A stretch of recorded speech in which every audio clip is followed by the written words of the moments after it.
Good morning, ladies and gentlemen. Good morning, good afternoon, good evening. That depends on your location. Today, you have this news, you know, that is all over the social media since some few hours now.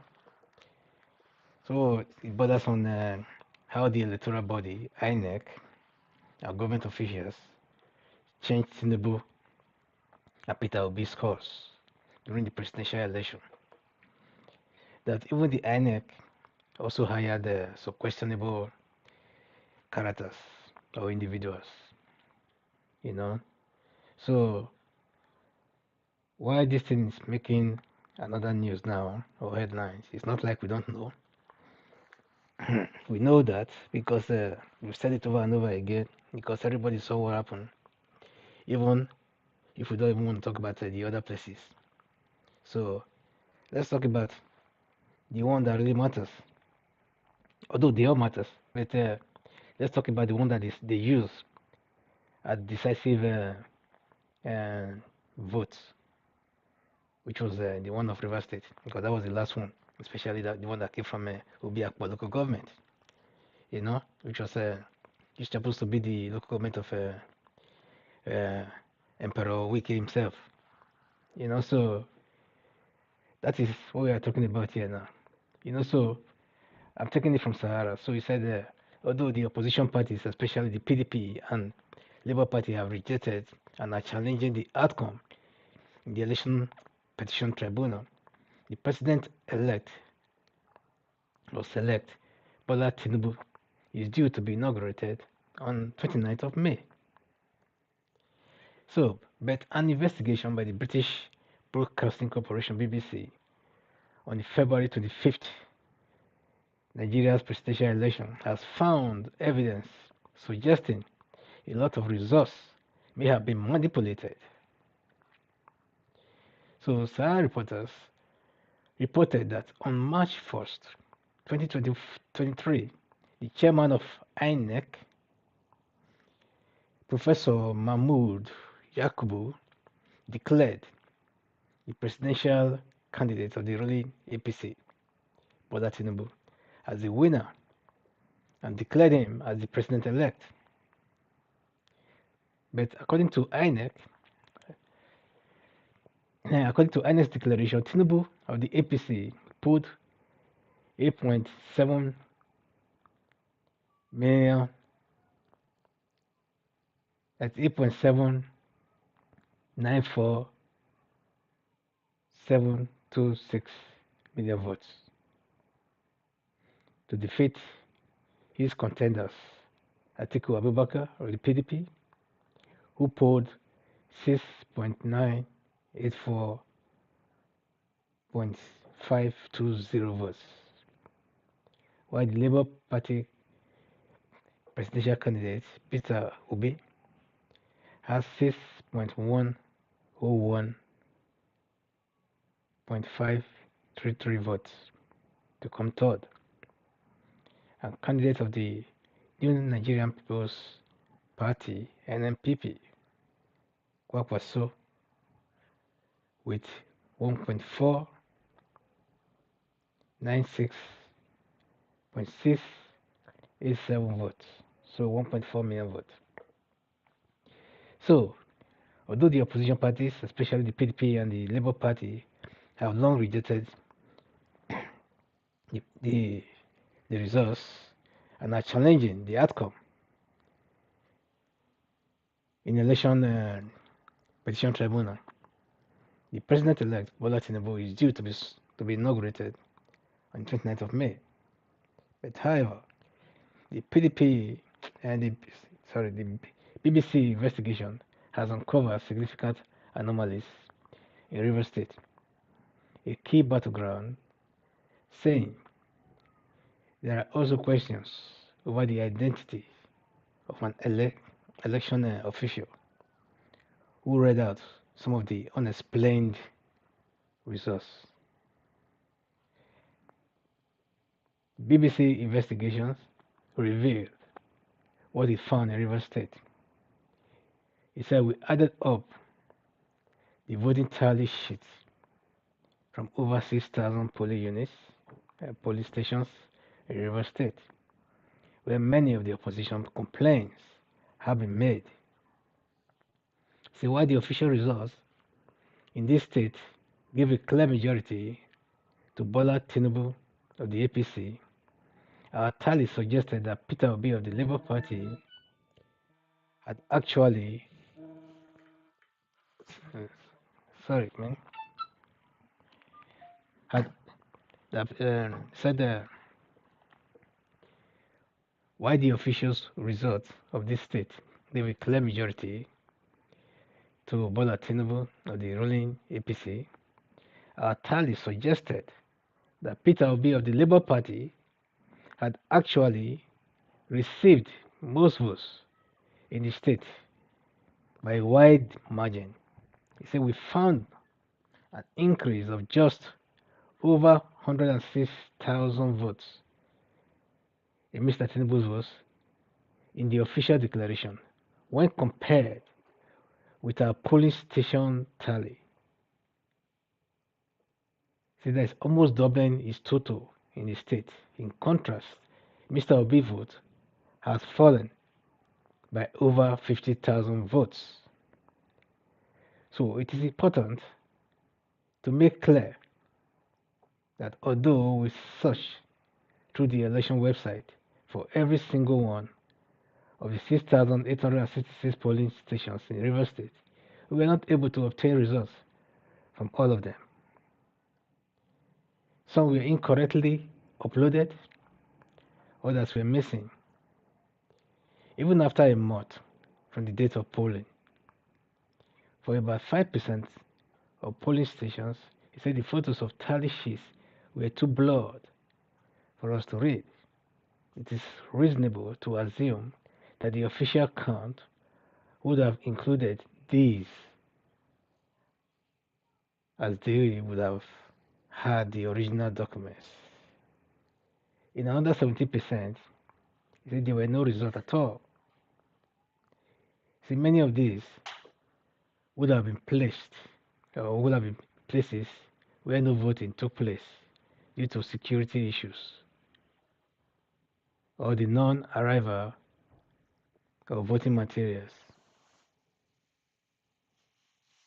Others had technical problems preventing officials from uploading the documents.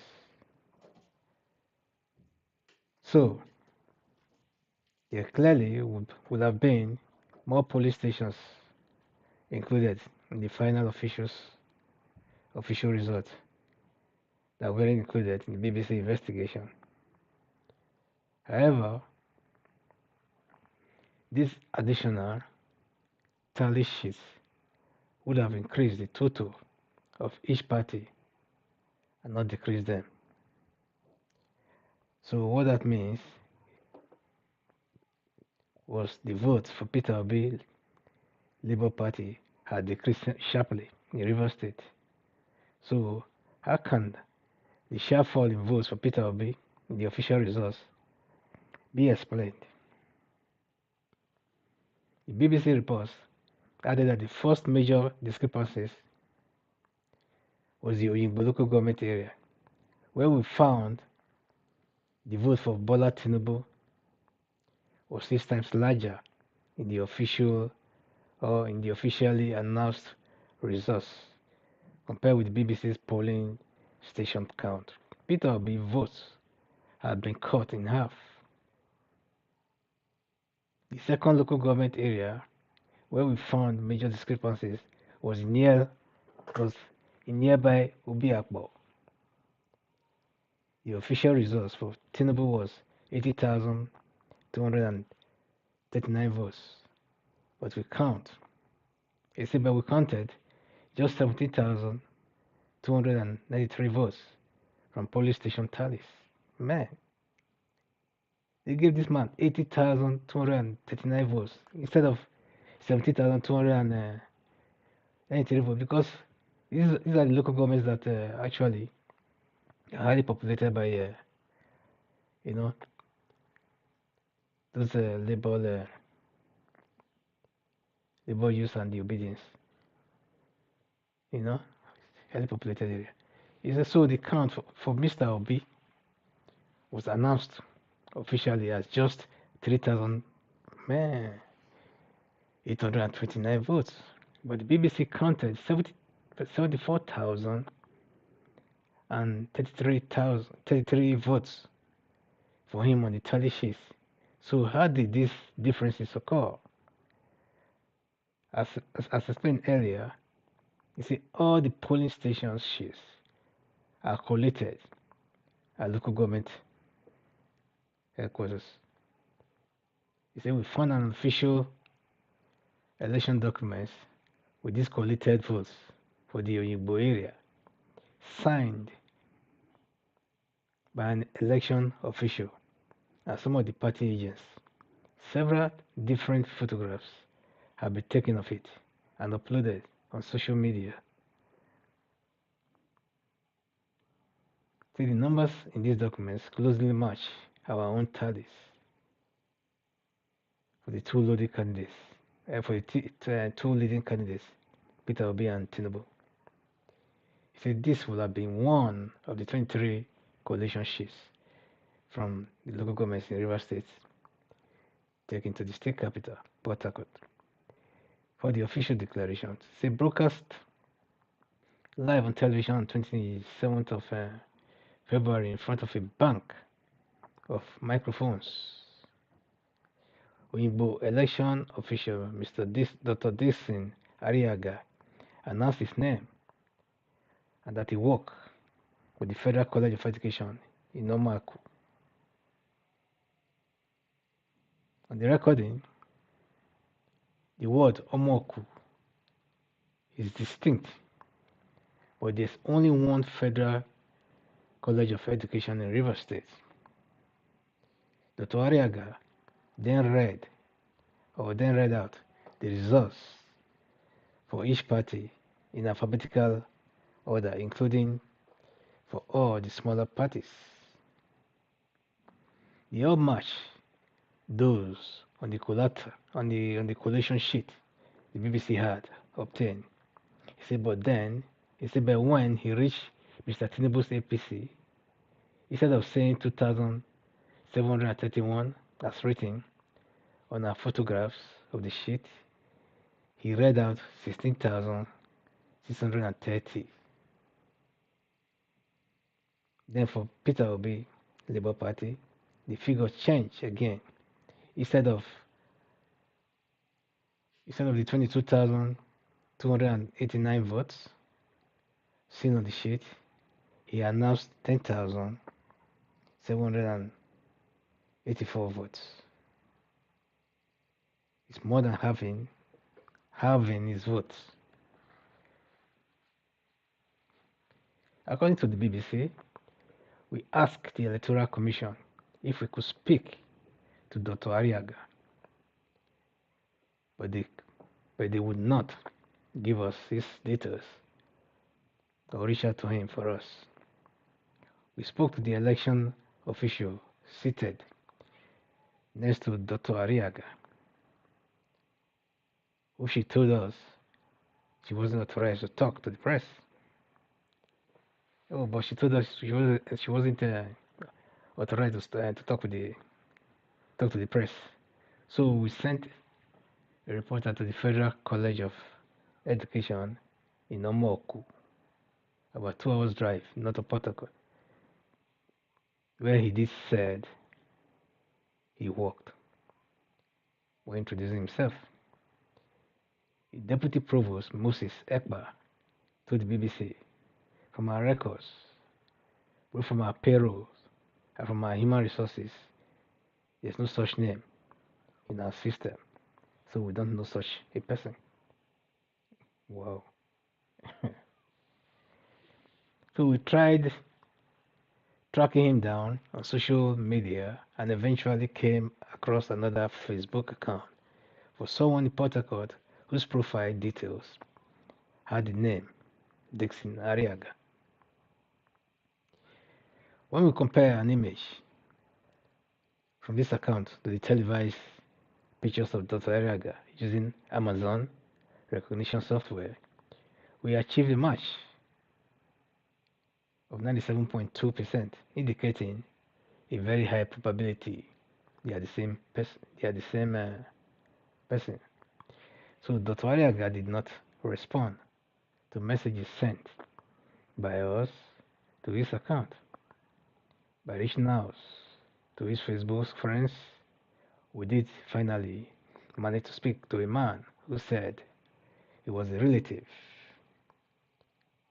who was at first willing to help us, but then they returned our course.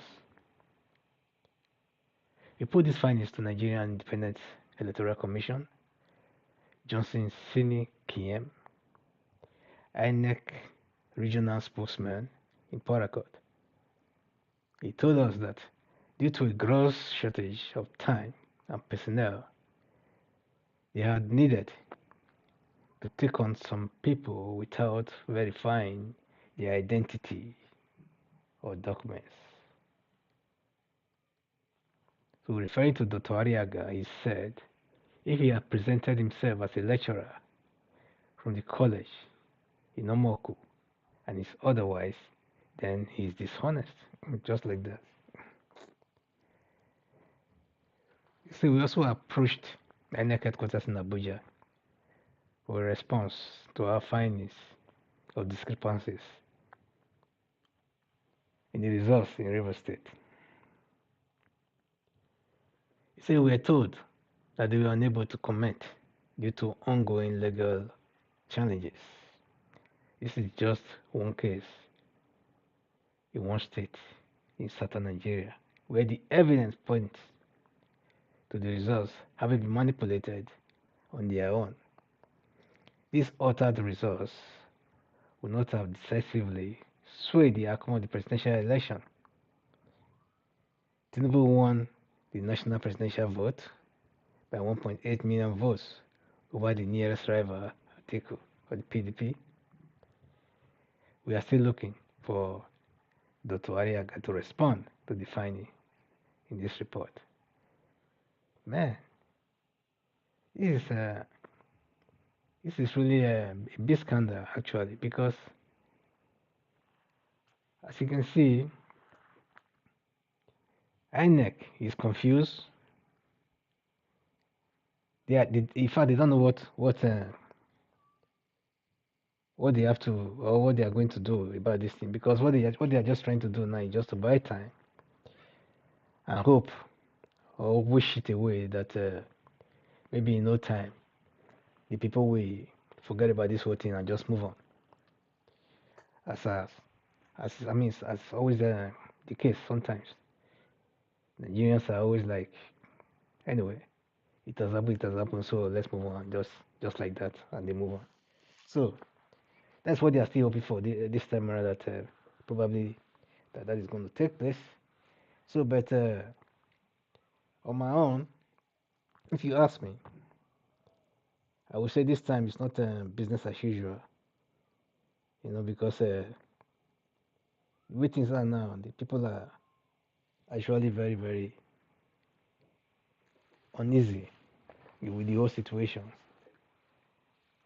So, if we want to talk right, or if we want to talk, or try to be diplomatic, then we will say, okay, let the court decide, and at the end of the day, we hope that justice prevail and stuff like that. But in Nigeria case, you know that that's hardly the case, especially when stress and things like that are already involved, or when they start to shuffle all the justices that they might feel will not dance, according to their dance their tone or their beat or to their rhythms. Sorry. So that's always the case. So by this time around, let's just hope that there are those brave ones who have conscience, who have to think about the future of Nigeria and the future of, the generations, yet unborn. Because wouldn't it be better if Nigeria cannot actually be, exist as one entity that it is right now? that it has to be, if it has to be partitioned for it to function better, and break into the various particles of nations, won't it be better? After all, UK, for example, Great Britain, Ireland, Wales, and the rest, they are a country, but their system is quite different from that of ours, because that is the kind of system we used to have before the 1966 coup, and thereafter, then these hungry people came in, and now they've balkanized Nigeria and turned it to an enterprise, you know. So these are the things we really have to fight against, and these are the things we have to try to liberate our country from. So, but if we still have to rely on the judiciary to do their job and hope that they deliver justice to the right man, because, like we are only talking of River State here. We are not even talking of Benue. How they rigged the Benue's election as well. They took it from Labour and gave it to, I think they gave it to PDP. Then Gombe also, Labour also grabbed massively. Then Bauchi also, it was also Labour. So there are so many other things like that, instances that we have to go through like that. So, and Akwa Ibom as well, that was given to PDP as well. So a lot of things happen, but I think if the judiciary will actually do their job, as stated in the, as stated in, the rules of the game about the IREV and every other things, and how this whole thing have to be, have to be used in order to avoid or to scam down the fraudulent practices that always go with Nigeria elections and stuff like that. So if they go by that and they rule by that without having to overemphasize by telling us about technicalities and all kinds of bullshit sometimes, which they always do, then it would be nice, because the winner would be obviously Ovale without without much debate. So, but if they go on with all these normal way of doing things, and they try to suppress the truth and the facts and things, when they're using their money to buy justice and justices, that's where the problem is. Because while these things are going on, people are still saying that whatever the case may be, that TINUBU is still going to be sworn in by May 29th. This is May. Today is 17th, right? So May 29th, just a few days away, maybe about 12 days away from now. So if he's sworn in, then you know that the instrumentality of governance will be in his hand. He can deploy, he can sack anyone he wants to sack, and demote anybody he wants to demote, But normally it's not supposed to be so, because especially in the judiciary, the judiciary is supposed to be the third organ of government. So, but in this case, the judiciary under Buhari has been made to be a kind of, follow, any government in power kind of, subsidized. So that's what they become these days. So because the government is the government that is paying them, it's the government that is even elevated them or promoted them this time around and stuff. But it's not supposed to be so. They're supposed to have their own budget. They're supposed to have everything going for them. So they're supposed to be purely independent. So we don't know what to expect. So if Tinubu is sworn in, trust me, that man, he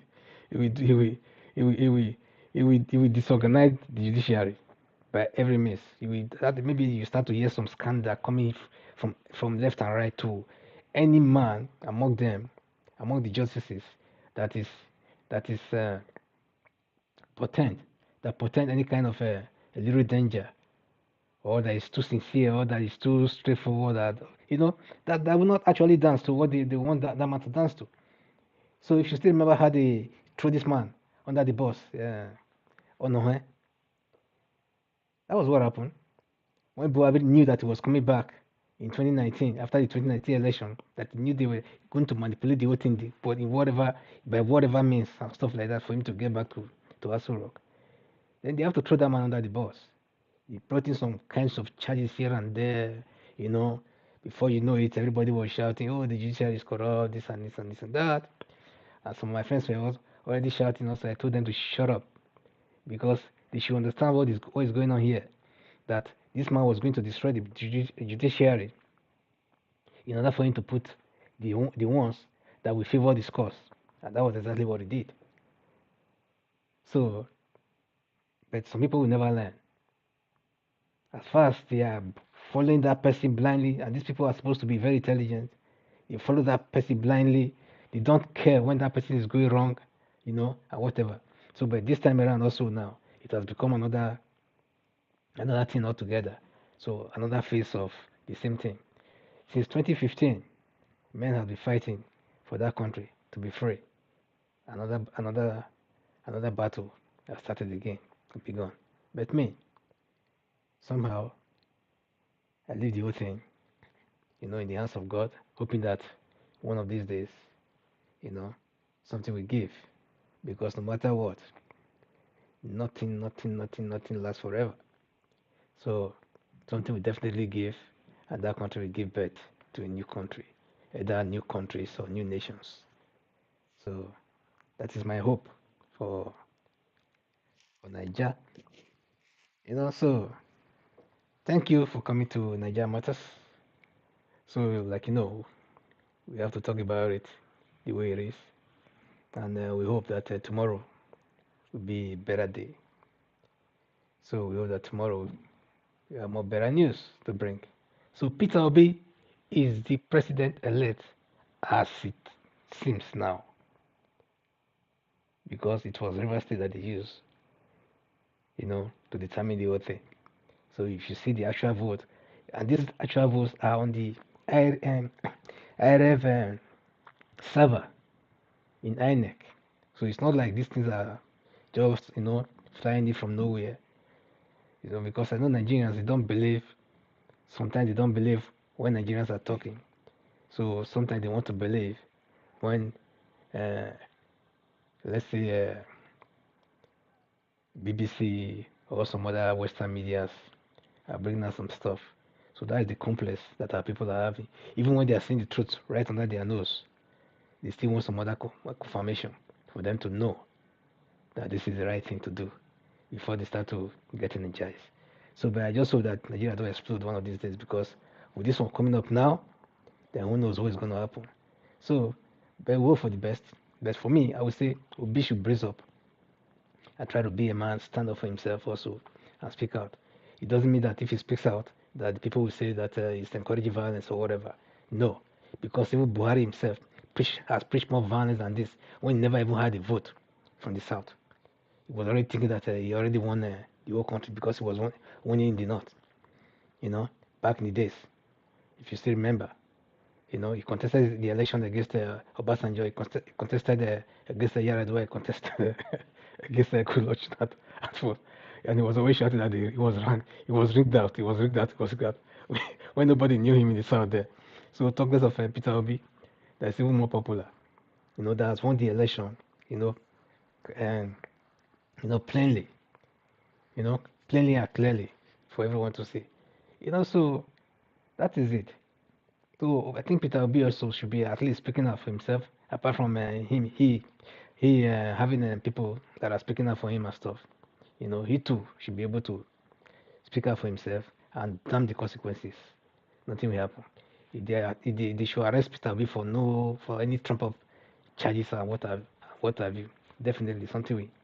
Maybe that would be the end of the whole problems that are going on. Or maybe that one also will also attract more more international attention from outside. But one thing I have to tell Nigerians also is that BBC don't really care about Nigeria. Neither does British government care about Nigeria. Neither does any Western country care about Nigeria. Neither does America care. At the end of the day, it's what they can get from Nigeria that they care about.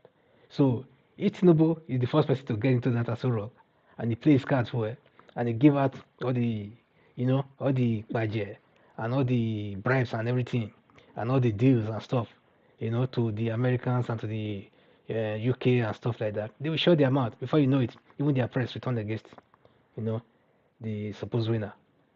So that's how they've been, and that's how they operate. They don't care. They don't care about your peace and tranquility. They don't care about development. They don't care about seeing an intelligent man rule Nigeria or anything like that. Rather, they want a weak person to rule Nigeria so that they can always get what they want. So, or a weaker person. I'm not saying that Tinubu is weak because I know he's very smart. So, but at his age and the way he's acting, I think he's very tired. So we should allow the younger ones, to carry on the mantle of leadership, and rule Nigeria because he knows that actually he lost this election. So he should allow Obi to forge ahead, form his own government and do things the way he's supposed to do. So people like him, like Tinubu, should have just at least take the back stage and maybe at this time around start to give advice, not to be playing politics. He has made the money already. He should go and enjoy his money and let Nigeria be. We want somebody who can actually lift Nigeria up, not somebody who will come and start to, play politics with the life of Nigerians, with the lives of Nigerians. So that's what we don't want. So, ladies and gentlemen, thank you, for coming in. Thank you for watching, Nigeria Matters. So, Nigeria Matters is here, and please give us a thumbs up, circulate our videos, share our videos, and